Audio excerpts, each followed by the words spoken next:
début de saison trail qui a attaqué pour moi, on va dire, depuis fin mars.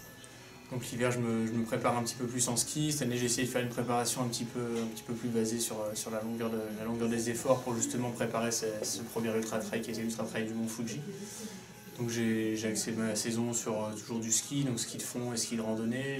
J'ai participé à 2 courses qui mettent justement en valeur un petit peu ces racines d'endurance, avec la grande traversée du Jura, qui était une course de ski de fond longue distance, la première édition, donc qui faisait 180 km. Donc ça m'a déjà mis un petit peu en condition, et ensuite j'ai enchaîné avec la Pyramenta, donc en ski alpinisme, où c'est 4 jours d'efforts assez intenses, et qui du coup permettent vraiment de sortir de l'hiver pour moi dans une super condition, et avec vraiment l'envie ensuite de changer de sport, de basculer sur les baskets sans être vraiment, on va dire, trop grillé pendant l'hiver. Donc début mars. T'as fait combien à la Pyramenta?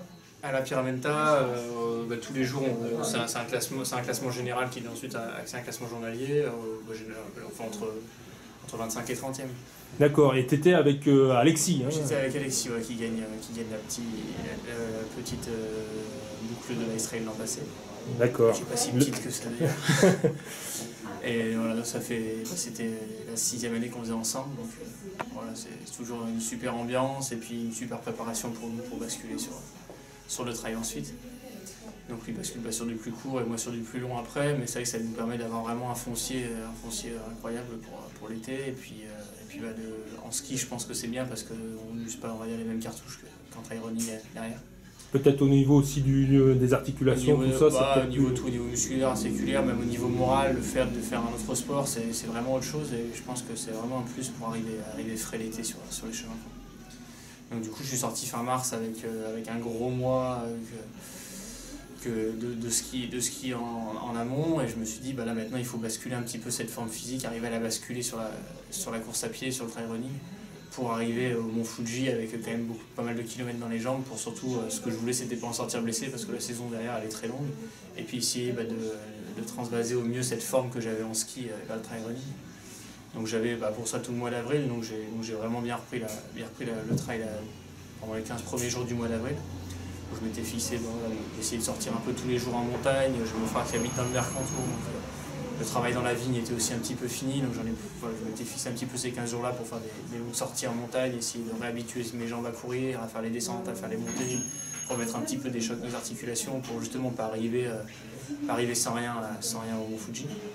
Donc les 15 premiers jours, ça s'est très bien passé, et au bout de 15 jours, je m'étais fixé le trail du Beaujolais Village. C'est un trail de 63 km. C'est à côté de chez toi, ça Qui est juste à côté de chez moi, dans le Beaujolais. On a l'exploitation à Saint-Julien sous Montblat, donc le domaine du Germain, et le départ du trail est à 7 km de chez moi. Donc c'est des sentiers que j'ai l'habitude de parcourir, et puis on court souvent avec l'organisateur David Juliana justement sur ce trail-là. Donc je connais pas mal de portions, et puis ça fait plaisir de courir un petit peu chez soi. Et puis là pour le coup, c'était vraiment l'idée de terminer ma préparation, de me rassurer ou pas. Et c'était 12 jours avant le Mont Fuji, donc pour moi, je me disais, 63 km à 12 jours du Mont Fuji, il faut arriver à pas trop s'user, mais en même temps, à faire une dernière sortie un peu intense pour mettre un petit peu les jambes, déjà faire un préchauffement, se remettre. Oui, parce qu'en plus, tu disais que c'était l'ultra du Mont Fuji était quand même tôt dans la saison. Pour toi, un ultra, j'avais entendu dire que ça te paraissait tôt un peu dans la saison. Oui, tout à fait. Je m'étais préparé une fois pour cette ultra trail du Mont Fuji fin avril, et ça avait été vraiment pour moi très très dur de le préparer parce que c'est super tôt dans la saison, c'est un mois après ma dernière course de ski de randonnée, et que pour aller sur un ultra, pour moi, j'ai besoin de me rassurer, de faire des sorties de 7-8 heures, même si c'est de la marche en montagne, de passer des longues journées en montagne à pied. Et que là, avec la neige qu'il y a, c'est impossible actuellement de le faire début avril, quoi.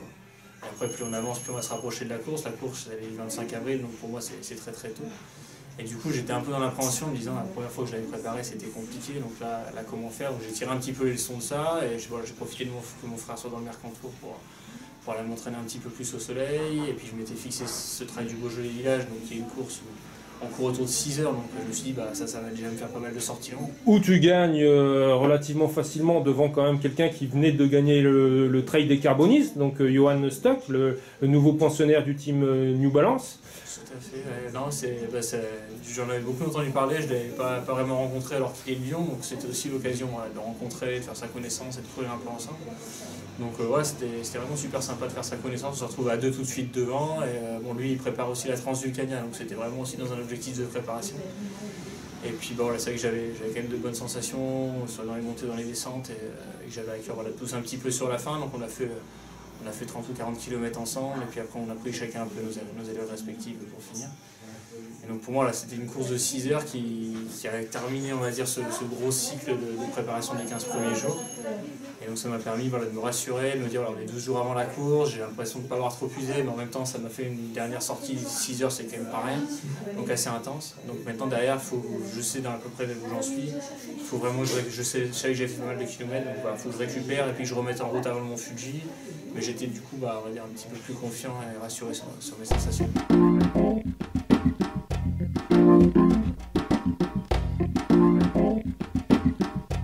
Donc tu enchaînes sur l'Ultra Trail du Mont Fuji. Alors au pays du soleil levant, c'est comment là-bas?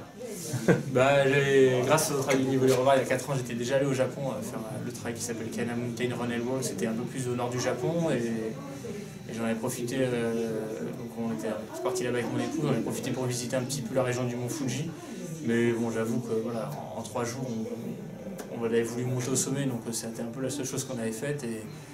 Par contre, j'avais trouvé le Japon très accueillant, donc j'avais vraiment hâte d'y retourner. Donc même si c'est un ultra assez tôt, il y avait plusieurs facteurs qui me faisaient que j'étais quand même excité et j'avais vraiment envie de prendre part au départ de cette course. En plus, il y avait plein de trailers un petit peu de toutes les nationalités qui venaient, ils annonçaient vraiment un beau plateau. Donc voilà, ça donnait quand même bien envie d'y aller. Donc je suis arrivé là-bas le lundi avant la course où je m'étais dit il faut se réchauffer un petit peu, se remettre en route. Donc on a réussi avec 2-3 coureurs de là-bas dans un réunionnais. On allait repérer des parties assez techniques en fonction de la carte qu'on allait repérer. Donc on s'est fait 2 sorties de 3 heures le lundi et le mardi avant la course, histoire de remettre tout ça en jambes, de réchauffer les jambes. Et c'est passé du coup super vite. Et voilà, le mercredi on s'est reposé un petit peu, le jeudi on a fait les sacs et vendredi midi c'était déjà le départ de la course, quoi. D'accord. Alors la course proprement dite, comment ça s'est déroulé? Enfin moi j'ai suivi un peu comme ça sur internet, j'ai eu l'impression que tu n'as pas été tellement mise en danger, on va dire, sur la course. Un ultra trail c'est toujours on va dire très, très spécifique parce que c'est très très long, donc il peut se passer plein de choses et c'est ça que je trouve qui fait un peu la magie de cette distance-là, c'est-à-dire que rien n'est joué avant le départ, même quelqu'un qui est en super forme au départ, il faut toujours on va dire, rester humble vis-à-vis des autres, mais aussi vis-à-vis de la montagne, de soi, des conditions, du parcours.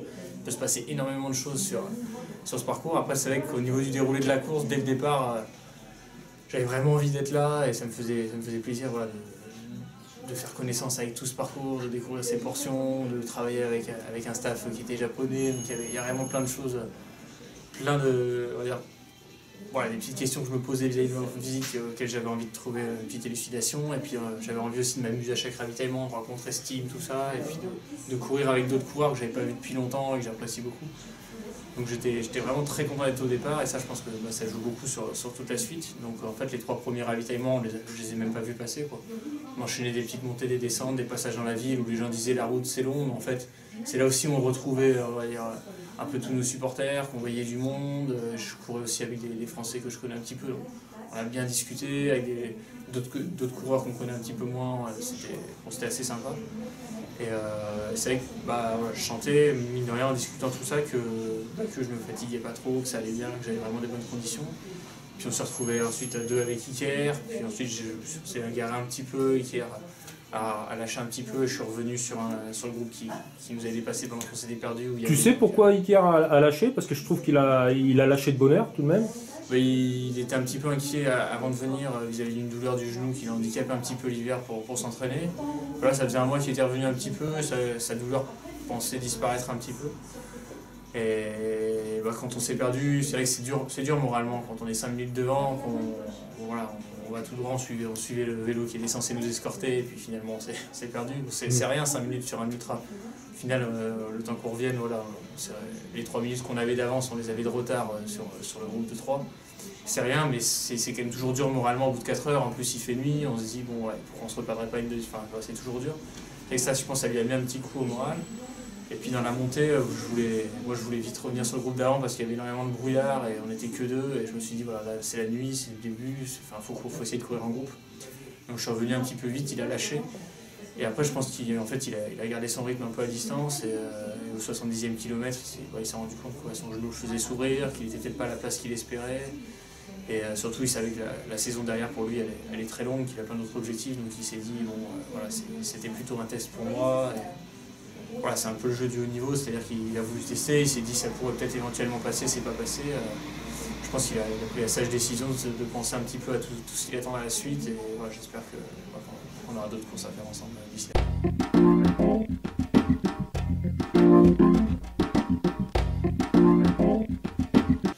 Un peu tout au long de la course, comme je disais, les 3-4 premiers ravitaillements sont passés très vite, après on est tombé dans la nuit assez vite. Et donc là on était un petit groupe de 4 coureurs.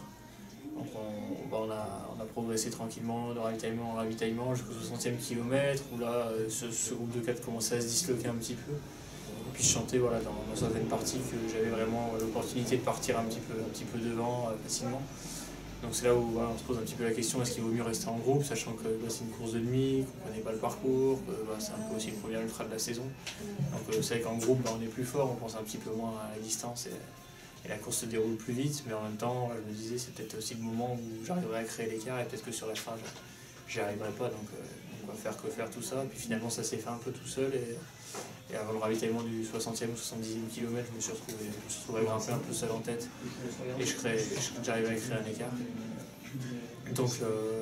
Donc voilà, j'ai dit bon, là, on a 3-4 minutes d'avance, on va voir jusqu'au prochain ravitaillement comment ça se passe. Est-ce que derrière ça lâche, est-ce que ça reste pareil, si c'est pour rester à 3 minutes devant. C'est sûr que c'est évident, je ne vais pas rester tout seul devant, on verra s'il arrive à faire un écart, dans ce cas-là, autant partir et faire ma course, voilà, c'est un peu grisant, c'est amusant, donc j'aime bien me retrouver devant. Et donc l'écart a grandi assez vite, on est passé de 3 à 13 minutes en moins d'une heure, et puis après on est passé quasiment à 30 minutes, puis après une portion technique à quasiment 1 heure. Donc j'avais les écarts en différé, parce qu'il faut attendre que je sois au ravitaillement d'après pour justement se rendre compte de l'écart suivant. Mais vu que l'écart grandissait, j'ai dit bon voilà, autant continuer un petit peu mon cavalier seul, prendre mon rythme, pas prendre de risques, et donc je me suis retrouvé avec 1 heure d'avance à 40 km de l'arrivée, 45 km de l'arrivée.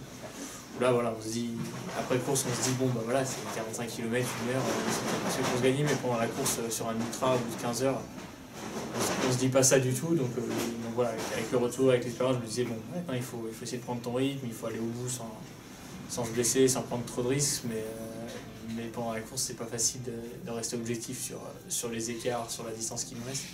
Donc là je me suis quand même dit, bah voilà, c'est quand même en bonne voie, il faut que tu essayes de faire en sorte que la fin de course et que le reste passe vite, donc profite de ce lever de soleil sur mon Fuji qui est quand même quelque chose d'incroyable, essaye de gérer un petit peu tout ça, de profiter de ces sentiers qui sont techniques, qui longent des crêtes sur les lacs, qui faisaient jour, donc c'était super agréable. Et puis petit à petit, voilà, les kilomètres jusqu'à l'arrivée défiler. Et voilà, sur les 10 derniers kilomètres, une dernière portion technique, j'ai vraiment savouré à fond cette victoire. Et puis presque cette surprise de me trouver en si bonne forme en début de saison. Je suis vraiment super heureux, j'ai pas eu de soucis trop musculaires, tout ça. La course elle s'est déroulée parfaitement. Il y a des moments, c'est sûr, c'est très dur, on fait des petites hippos, il y a des moments, voilà, on se cherche un petit peu, on se pose des questions, mais je suis vraiment super content de mes sensations que j'ai retrouvées sur ce ultra, et du coup je pars vraiment très motivé pour la suite de la saison, en espérant qu'il y aura d'autres courses comme ça et que ça se passera bien.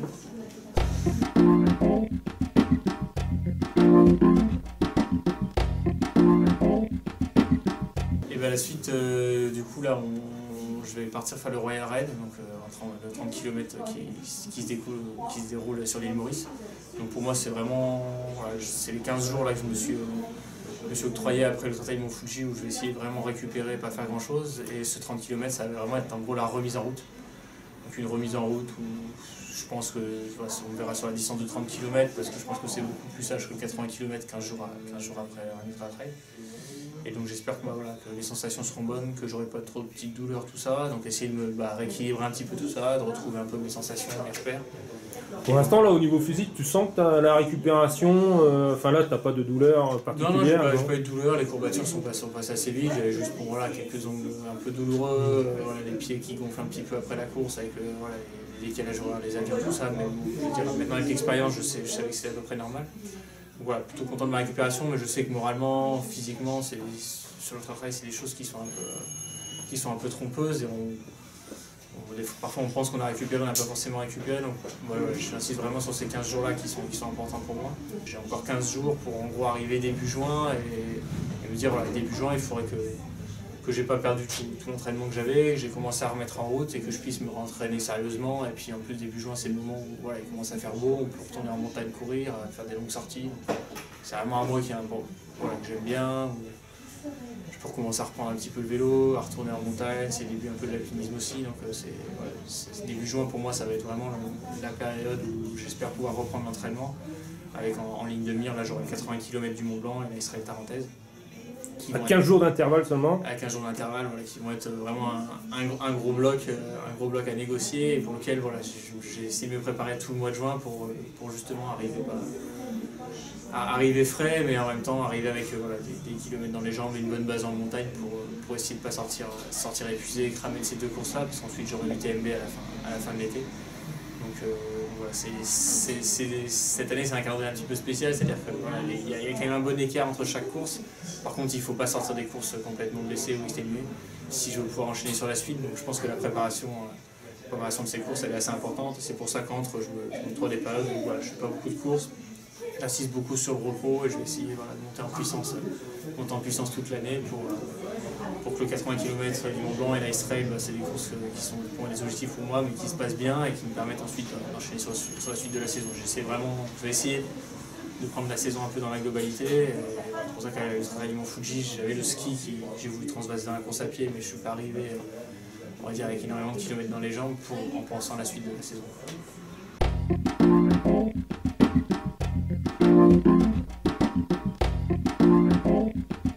Alors on est à 2 mois et demi de l'Ice Trail Tarentaise qui va se dérouler à Val d'Isère le 13 juillet, donc tu es l'ambassadeur.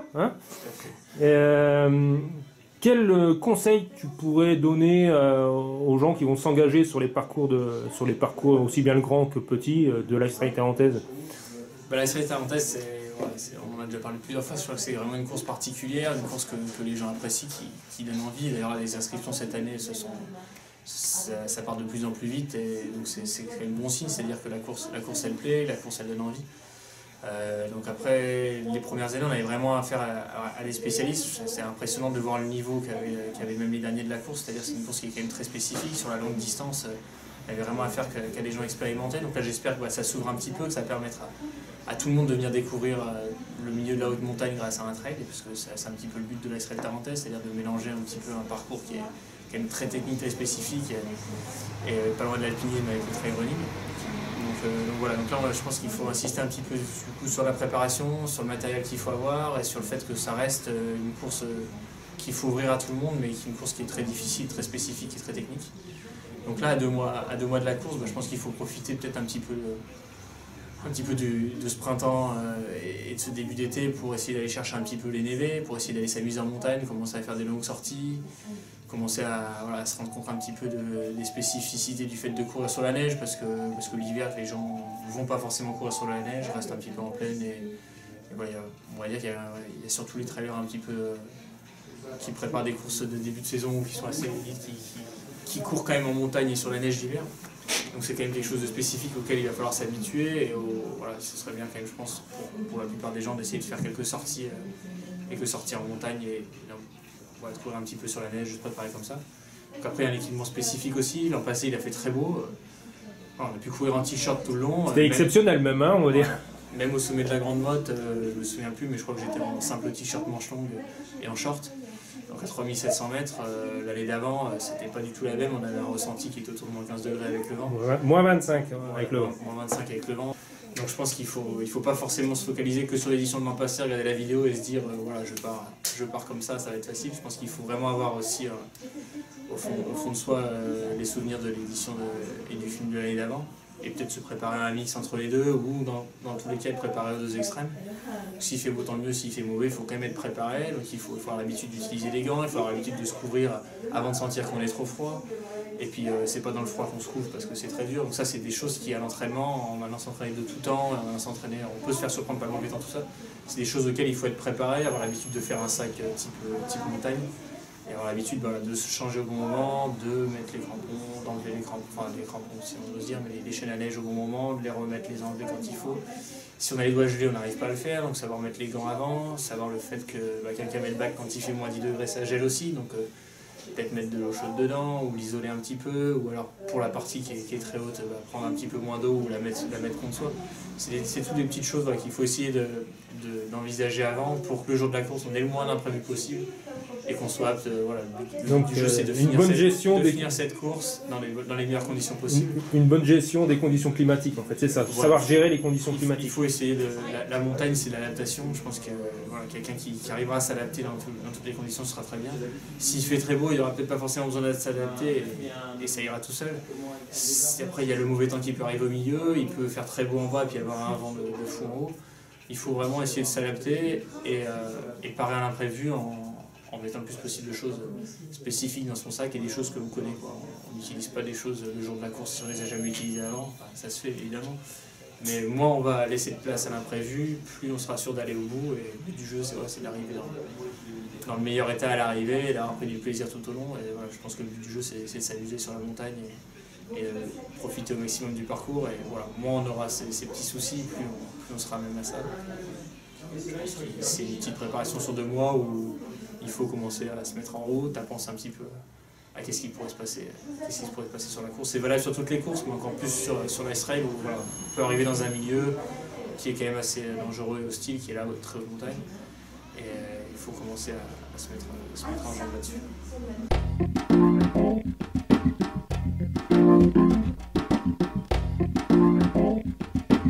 Ouais, j'ai eu la surprise aussi d'être contacté par une agence de publicité pour justement faire une publicité pour mes pour des déodorants, qui m'ont expliqué un petit peu l'enjeu de la chose, donc de travailler avec cette marque de déodorants qui travaillait d'habitude avec d'autres sportifs et qui voulaient axer justement un petit peu leur communication sur des sports d'endurance, donc avec un autre athlète avec qui j'ai pu faire connaissance, qui fait de la descente de VTT, qui s'appelle Fabien Barrel, donc que je connaissais 2 noms mais pas de visu avant, donc ça m'a permis de faire sa rencontre et de mélanger un petit peu nos 2 sports, d'avoir des discussions, donc c'était vraiment super sympa.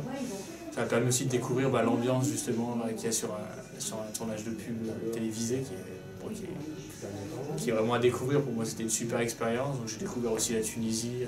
On peut voir sur la pub que les paysages sont grandioses. Donc c'était 3 jours qui m'ont vraiment plu, qui étaient super amusants pour moi, et puis qui financièrement ont été un petit plus pour moi, qui me permettent de me concentrer un petit peu plus sur le trail running aussi et de faire moins de kiné cette année. Donc j'ai vraiment saisi cette occasion-là, et puis c'était super important aussi pour moi que le grand public puisse voir du trail running à la télévision. Donc ça faisait beaucoup de choses qui ont fait que ma période d'hésitation pour dire cette publicité c'est vu raccourci, et que je me suis dit il faut saisir l'occasion, ça permet de montrer au grand public ce que c'est que le trail running. Donc j'espérais que les images révèlent ces notions de liberté, de grands espaces, d'amusement dans la nature, où on puisse s'amuser à sauter, à glisser, à leur montrer un petit peu le plaisir qu'on pouvait prendre dans les activités outdoor et dans le trail running, et essayer de révéler au grand public ce que c'est aujourd'hui le trail running. Et je pense que pour l'autorité de notre sport, c'était super. Pour moi, c'est sûr que ça apporte aussi un petit plus. L'important, c'est un peu comme je dis toujours, c'est de prendre du plaisir pendant le truc. Et là, pendant ces 3 jours, pour moi, ça a été une expérience super. Puis le fait d'être 2 sportifs, je pense qu'aussi ça aide à discuter, à passer un petit peu la chose autrement. Et Fabien, c'est quelqu'un qui avait un petit peu d'expérience dans ce niveau-là, et qui pratique la compétition de niveau depuis longtemps, puisqu'il a été champion du monde pour la première fois à 18 ans. C'est VTT, hein. De VTT de descente. Donc là, maintenant, il fait plutôt de l'enduro, mais c'était en tout cas, super rencontre et une belle expérience. En tout cas, le spot a été particulièrement réussi. Je pense que sur les réseaux sociaux, je pense que tout le monde était unanime pour dire que c'était une chouette publicité, quoi. Ouais, non, c'est vrai que j'ai eu beaucoup. Il y a toujours quelques personnes qui critiquent, qui râlent un petit peu, qui font un peu du monde, mais j'ai eu très bon retour, et j'avoue que j'étais très très surpris de la qualité des images et de la façon, le professionnalisme avec lequel tout le spot s'est déroulé, et je suis vraiment très content de le résultat. Ok, écoute, merci François.